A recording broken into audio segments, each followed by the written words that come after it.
खानेबाज में आप सभी का स्वागत है। मैं हूं आपके साथ सिमरन मिश्रा। इस वक्त की बड़ी अंतर्राष्ट्रीय खबर दक्षिण अमेरिकी देश वेनेजुएला से सामने आ रही है। दक्षिण अमेरिकी देश वेनेजुएला की राजधानी काराकास आज तड़के भीषण धमाकों से दहल उठी है। आधी रात के सन्नाटे को चीरते हुए एक के बाद एक लगभग 7 जबरदस्त विस्फोट हुए हैं, जिसके बाद पूरे शहर में अफरा तफरी मच गई है। शुरुआती रिपोर्ट जो निकलकर सामने आ रही है वो बेहद चौंकाने वाली है। दावा किया जा रहा है कि अमेरिका ने वेनेजुएला के मुख्य नेवी और मिलिट्री बेस पर एयर स्ट्राइक की है। इतना ही नहीं, निशाना वेनेजुएला के रक्षा मंत्री का आवाज भी बताया जा रहा है। आसमान में धुएं का गुब्बार है, पूरे शहर की बिजली गुल है और लोग सड़कों पर जान बचाकर भाग रहे हैं। क्या है निकोलस मादुरो की सत्ता को उखाड़ फेंकने के लिए अमेरिकी सीधा सैन्य हस्तक्षेप कर रही है? आइए देखते हैं इस महायुद्ध की आहट इस विस्तृत रिपोर्ट में। शनिवार तड़के दक्षिण अमेरिका देश वेनेजुएला की राजधानी काराकास भीषण धमाकों की गूंज से थर्रा उठी। अंतर्राष्ट्रीय मीडिया रिपोर्ट और प्रत्यक्षदर्शियों के अनुसार अमेरिका ने वेनेजुएला और सैन्य ठिकानों पर एक बड़ा हवाई हमला किया है।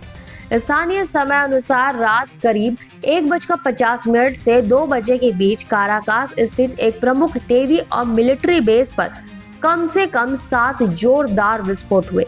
इन हमलों ने पूरे शहर में अफरा तफरी का माहौल पैदा कर दिया और वेनेजुएला के साथ साथ पूरी दुनिया की निगाहें अब व्हाइट हाउस पर टिक गई हैं। आधी रात को आसमान से बरसी आग।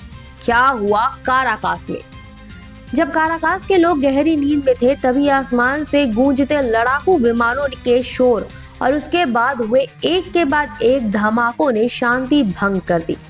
रिपोर्ट्स के मुताबिक ये हमले सुनियोजित तरीके से राजधानी के महत्वपूर्ण सैन्य केंद्रों पर किए गए।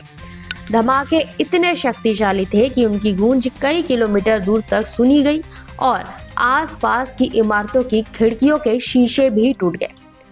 धमाकों के तुरंत बाद काराकास के एक बड़े हिस्से की बिजली गुल हो गई। आसमान में धुएं के गुब्बार और आग की लपटें उठती देखी गई। सोशल मीडिया पर वायरल हो रहे वीडियो और तस्वीरों में लोग बदहवास होकर सड़कों पर भागते नजर आ रहे हैं।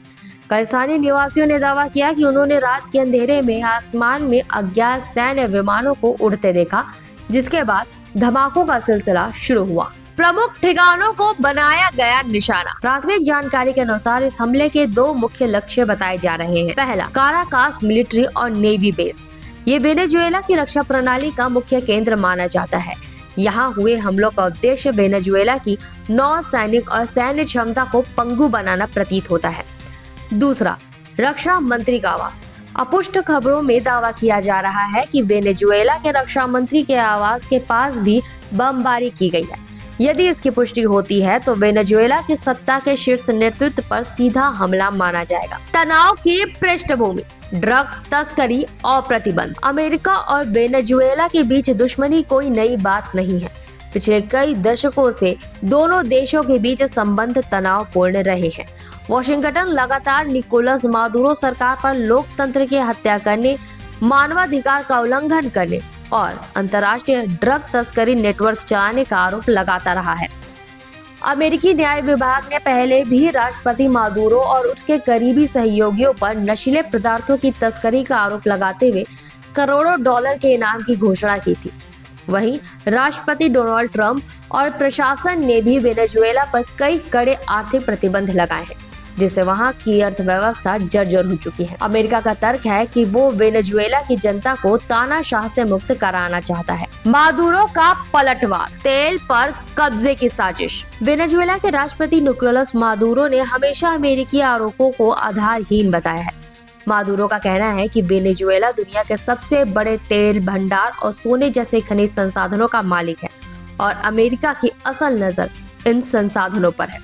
वेनेजुएला सरकार का दावा है कि अमेरिका हाइब्रिड वॉर के जरिए उनकी चुनी हुई सरकार को गिराकर अपनी कठपुतली सरकार बनाना चाहती है। इस हमले के बाद मादुरो सरकार की प्रतिक्रिया देश के भीतर राष्ट्रवाद की लहर पैदा कर सकती है। हालांकि वर्तमान में सरकार ने चुप्पी साध रखी है। व्हाइट हाउस की चुप्पी और अंतर्राष्ट्रीय प्रतिक्रिया। दिलचस्प बात यह है कि इतने बड़े सैन्य घटनाक्रम के बावजूद व्हाइट हाउस और पेंटागन की ओर से अभी तक कोई आधिकारिक पुष्टि नहीं की गई है। कूटनीतिक विशेषज्ञों का मानना है कि अमेरिका इस हमले के माध्यम से वेनेजुएला के सैन्य नेतृत्व को एक बड़ा संदेश देना चाहता है। यदि ये हमला अमेरिका द्वारा आधिकारिक तौर पर स्वीकार किया जाता है तो ये दक्षिण अमेरिका में एक नए युद्ध की शुरुआत हो सकती है। रूस और चीन, जो वेनेजुएला के रणनीतिक साझेदार हैं, इस हमले पर क्या रुख अपनाते हैं, ये भी महत्वपूर्ण होगा। दोनों ही देशों ने अतीत में वेनेजुएला के आंतरिक मामलों में अमेरिकी हस्तक्षेप का कड़ा विरोध किया है। वेनेजुएला में मानवीय संकट गहराने की आशंका। वेनेजुएला पहले से ही भीषण महंगाई, भोजन की कमी और स्वास्थ्य सेवाओं के अभाव से जूझ रहा है। इस हवाई हमले के बाद वहां की बुनियादी सुविधाएं और भी खराब हो सकती है। राजधानी काराकास में सड़कों पर उतरे लोग डरे हुए हैं कि ये हमले केवल शुरुआत है और आने वाले दिनों में पूर्ण सैन्य संघर्ष छिड़ सकता है। काराकास में हुए ये धमाके केवल सैन्य कार्रवाई नहीं है, बल्कि एक बड़े भू राजनीतिक बदलाव का संकेत है।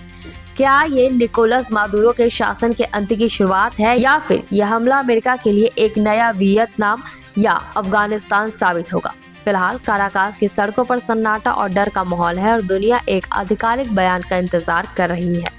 वेनेजुएला के आसमान में मंडराते ये लड़ाकू विमान और मिलिट्री बेस से उठती आग की लपटें गवाही दे रही है कि अमेरिका और वेनेजुएला के बीच का तनाव अब कूटनीति के दायरे से बाहर निकलकर युद्ध के मैदान में पहुंच चुका है। हालांकि अभी तक न तो वेनेजुएला की सरकार ने और न ही व्हाइट हाउस ने इस हमले की आधिकारिक पुष्टि की है, लेकिन काराकास की सड़कों पर फैला सन्नाटा और लोगों की आंखों में दिख रहा खौफ बहुत कुछ बयां कर रहा है। क्या रूस और चीन इस हमले के बाद अमेरिका को जवाब देंगे? क्या दुनिया एक और युद्ध की दहलीज पर खड़ी हो गई है?